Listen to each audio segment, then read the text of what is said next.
pessoal da turma 205, como é que vocês estão? Espero que estejam todos bem e tenham recebido os primeiros materiais da nossa disciplina. Eu tô gravando esse vídeo para explicar um pouquinho sobre o nosso projeto elétrico residencial, que vai ser a avaliação dessa primeira etapa, desse primeiro módulo. E eu queria falar um pouquinho sobre o mecanismo que a gente vai utilizar para desenvolver esse projeto. Então, como vocês vão ver nas aulas que já estão disponibilizadas, o projeto elétrico de uma casa, né, de uma residência, ele é baseado, a gente parte sempre da planta baixa dessa edificação. Então, todo aquele processo de cálculo de previsão de carga e todo a sequência do projeto, ela é baseada no desenho da planta e nas medidas da planta, né? Porque é aquela planta que vai me dar a ideia mais ou menos do que vai ser consumido de potência e o projeto é todo feito em cima disso. Então, o que a gente vai fazer? Cada aluno vai desenvolver um projeto individual. Vocês vão entregar o projeto dividido em 5 partes, ok? Cada etapa está valendo 5 pontos, né? São 30 pontos do primeiro trimestre, dividido em 6 etapas do projeto. E aí, cada etapa vai ser avaliada individualmente, ok? Então, o que vocês precisam saber para começar a desenvolver o projeto? Primeiro, eu queria mostrar aqui a planta baixa que nós vamos utilizar. Então, todos os alunos vão utilizar o mesmo desenho da planta, ok? O que vai mudar? Vai mudar as áreas e os perímetros para cada aluno. Os valores de área e perímetro para cada aluno vão ser diferentes.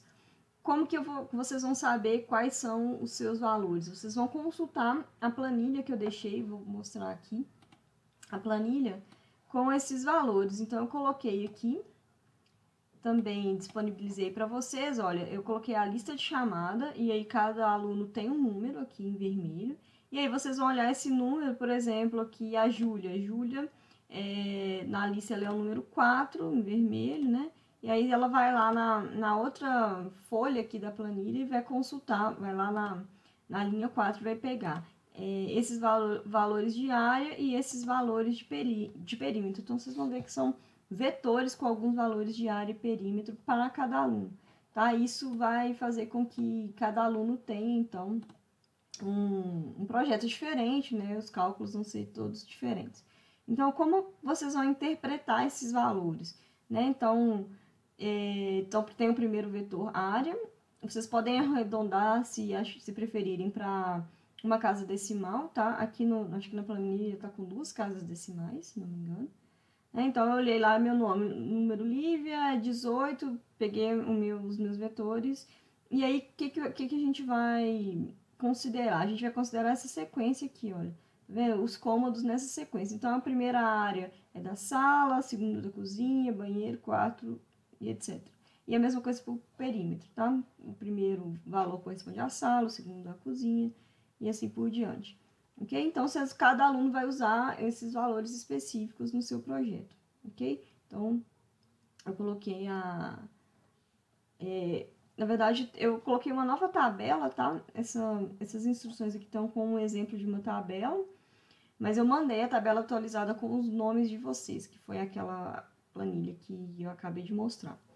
E aí, eu queria mostrar, primeiro dizer que vocês têm que apresentar a memória de cálculo do projeto. Então, tem que apresentar todos os cálculos pedidos. Então, o levantamento de carga, né, previsão de carga, vocês têm que calcular o número de pontos de luz, a potência de iluminação de cada cômodo, o número de tomadas e potência de tomadas de cada cômodo. Vocês vão ter que escolher as tomadas de uso específico.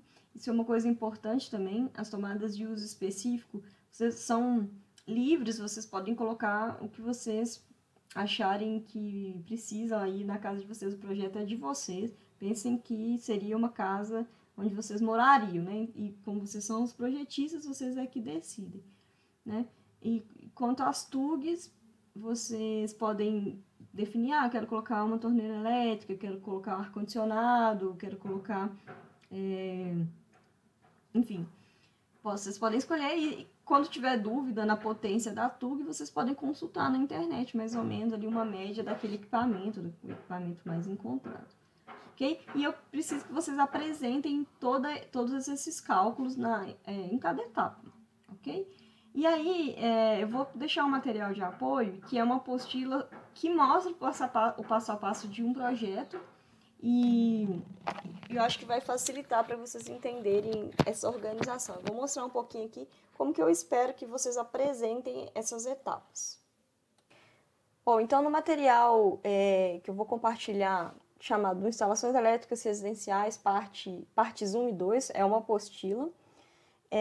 Nessa apostila existe o exemplo de um projeto, e aí ele vai apresentando passo a passo e vai preenchendo uma tabela parecida com essa aqui. E aí no primeiro momento ele coloca só as TUGs e TUIs, tá? Eu vou mostrar aqui uma etapa anterior para vocês verem como que esse projeto vai avançando. Bom, então na parte 1 da apostila, vocês vão acompanhar o projeto que está baseado nessa planta. Ele vai apresentar o passo a passo. E aí, olha, no levantamento, ele apresenta a teoria, né, sobre o projeto, e aí ele vai fazendo umas tabelas parciais, né, digamos assim. Então aqui ele faz o cálculo de iluminação, da potência de iluminação, ele faz uma tabelinha, e aí depois ele vai atualizando e vai aumentando essa tabela. E depois ele faz aqui cálculo de TUGs, né, de acordo com a área e perímetro, coloca aqui o número de TUGs, o número de TUIs, e ele vai fazendo, vai completando. Depois ele vai colocar a potência, né, ele vai fazer o cálculo da potência, também faz uma tabelinha parcial e vai completando. E aí ele vai chegando, vai aumentando aquela tabela. Essa tabela em azul aí, que é uma etapa anterior daquela tabela azul que eu coloquei nas instruções de vocês. Então, eu queria que vocês fizessem mais ou menos com essa cara, tá? Não precisa apresentar todas essas tabelas parciais, mas os resultados finais de cada etapa, eu gostaria, né, eu preciso e vou cobrar que vocês apresentem em formato de tabela. Não precisa ser idêntica a essa, pode, se vocês quiserem fazer uma organização diferente, é livre, mas eu quero que tenha mais ou menos essa ideia aí de organização, ok? E aí, enfim, eu acho que esse material ele pode ajudar também para vocês se organizarem, certo? Então, estou à disposição caso vocês tenham alguma outra dúvida, e é isso. Até a próxima!